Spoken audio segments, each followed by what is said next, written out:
somebody doesn't know about what happened, basically around 2 months ago, PlayStation came out and they said, okay, this is our cool new console, these are all the new technologies that we're going to have. But they didn't really show the console, they didn't really give a price or anything else. Later on, Xbox, or Microsoft came with their new Xbox and they said, well guys, this is how it looks and these are all the cool TV stuff that you can do. The problem was that they didn't really relate to the gamers in any way. They only showed a few games and it was a lot more problems for gamers than actual solutions. We found out that we're going to have a Kinect in all the Xboxes, which raises a privacy issue. Then we have to have at least once every 24-hour internet connection, which is kind of a bummer for some countries. We have a limited a number of countries, sorry, that it could be activated at the beginning. And you also could not trade games with your friends, which was kind of a big downside because a lot of console gamers did that with the previous generations of consoles. And later at E3, which was like around a week and a half ago, they also raised the prices. Besides all the problems, the Xbox costed $500. And then Sony came out and they said, okay, our console costs $400, you don't have to be on the internet, you can play it worldwide, you can trade all the games with your friends, and the basic idea is that PlayStation won over the internet. And that's kind of an interesting thing because technologically they're basically the same, with a little bit of advantage on the PlayStation. And I know this is ugly, but it's just to prove a point. But all this dispute raises a big question. And by the way, Microsoft came like 4 or 5 days ago and they said, yeah, you know, we kind of realized that we should ditch the DRM, we should let gamers trade their games. And that was kind of a really big shocker for a lot of people. But back to the question, is why did one fail and the fourth won over the internet? Because for a week everybody was going crazy with how cool the new PlayStation is. And the thing is, Microsoft liked the story.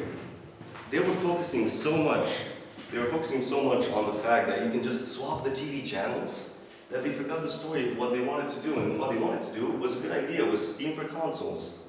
I think every gamer has a Steam account. Everybody knows how good Steam is for the gaming industry on the PCs. And that's what they should have done. That's what they should have presented. But unfortunately, they didn't, and they kind of lost that first stretch of the battle.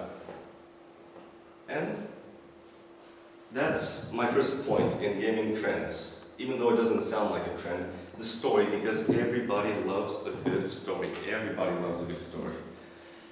I just recently finished Heavy Rain with my girlfriend, and this game's been released on PS3. It got 3 Game of the Year awards. It has 3 BAFTA prizes for story, music, and technical innovation. And the fascinating thing about this game is that you play with one of these 4 characters, actually with all 4 of them, and you develop, and the story just develops and unravels to you. It's a mystery, it's a detective noir style game. The thing that happens is that you it creates this emotion between you as the player and the characters. And that's amazing because you start getting attached to the characters and you wonder what's going to happen. And the most cool thing is that you can actually even die. This is a little bit of a spoiler. You can die with one of the characters, but the story doesn't end. And that's going to impact the end of the whole game. Another amazing game that me and Nina played last year is The Walking Dead. It's won over 80 Game of the Year awards last year in 2012. Over 80, that is huge. And the game is about the main character, which is that guy called Lee, and this little girl, Clementine, yes.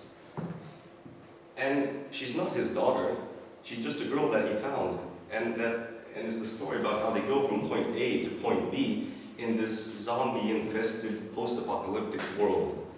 And you start meeting a lot of new characters on the way, and you get attached, and you start to feel for the characters. Some of them you just hate them and you just want them dead. Some of them you start loving them and you want to bring them with you.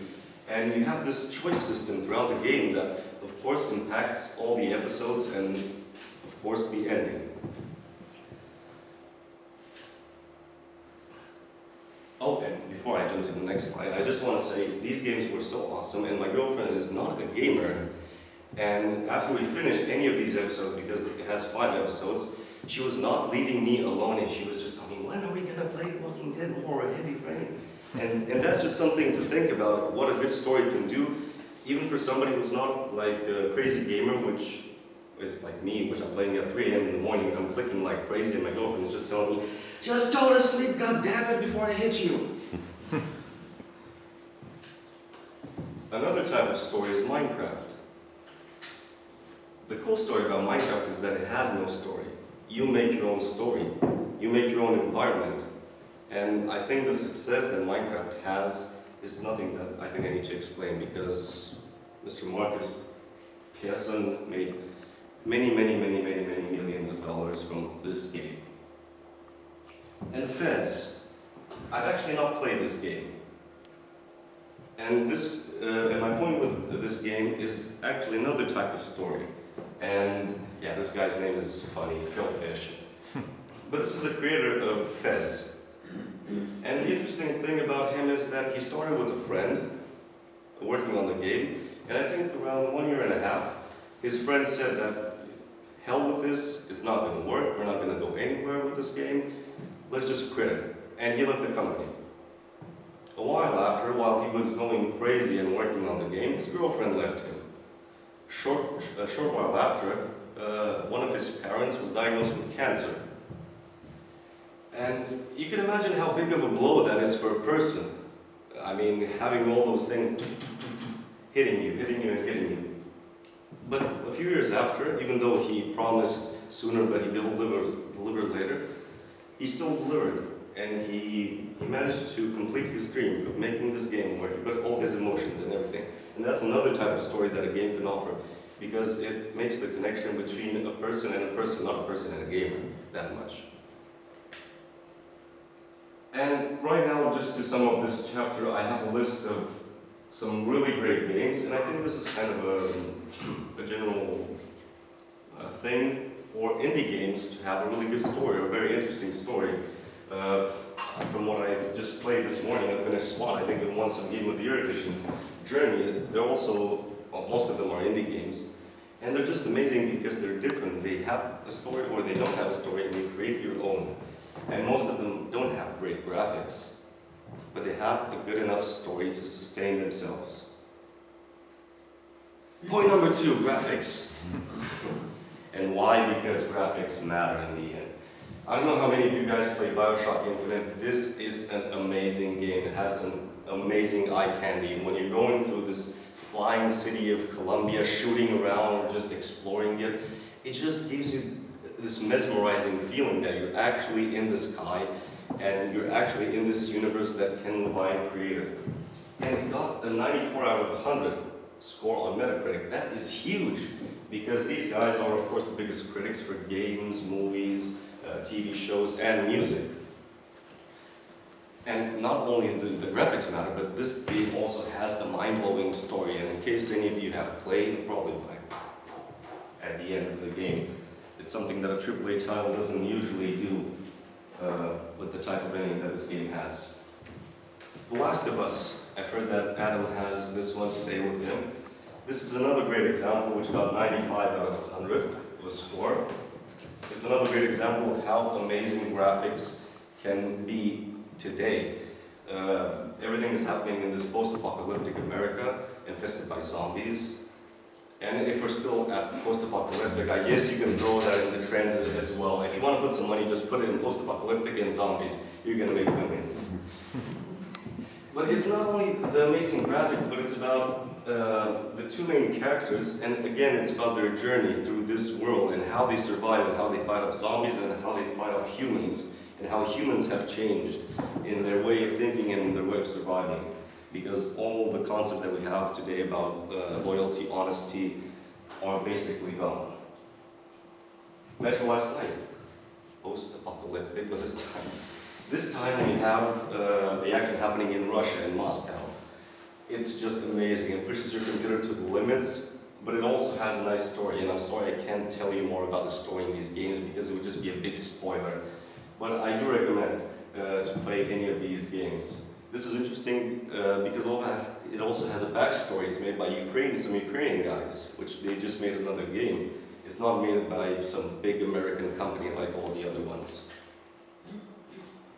Because yes, graphics are awesome and graphics matter, but the previous examples have a nice story to them. They have, that's why they have such high scores, that's why they have such big successes. Because you also have games like Battlefield 4, a lot of shooting, beautiful graphics, is nothing to say. And you have games like Call of Duty Ghosts, just Call of Duty and insert number, it's gonna work. The thing about these games is that they have amazing graphics, but they have a big minus on the story. A friend of mine was telling me about his kid. And while playing one of the Call of Duties, his 11-year-old kid said to him, "Dad, this game is, I don't like this game." "Well, how come, son?" "Well, you know, the graphics are awesome, but the only thing I'm doing is playing with the good Americans, fighting these guys, fighting Asia, now fighting Middle East. It's always the same story and it's wrapped around in nice graphics, but I don't get any kind of satisfaction, I don't get anything with it." And if an 11-year-old kid is thinking about stuff like that, it's just a point to think about in the general scheme of things. Point number 3, this is going to be a short one. Alternate reality games. One of the games that should come out in the autumn is Watch Dogs. Basically, you're playing with this main character and you have this amazing smartphone, which you can control everything. You can control cameras, you can control, I think, even cars. You can hack into cell phones, you can hack into anything the hell you want. And that is pretty amazing for a game. And I'm going to turn off the sound. Can I play this? Yeah, I think this sound on there. Do you want sound? No, I don't need any sound. I just want if this is going to work. This is basically a video that came up on YouTube. Sorry. And the interesting thing is that people don't know if it's real or not. It could be a fake video, it could actually be an official video. But this is how alternate reality games start off. Because they don't have any kind of set of rules. Nobody has, this is the success recipe of alternate reality games. It's something that could go in the general transmedia concept field. And people get curious about this and people start dissecting these videos like crazy. And this is another kind of trend that has been done with huge amounts of success in the past. And I think it's going to be something that we're probably going to see more because it creates, I would say, extreme customer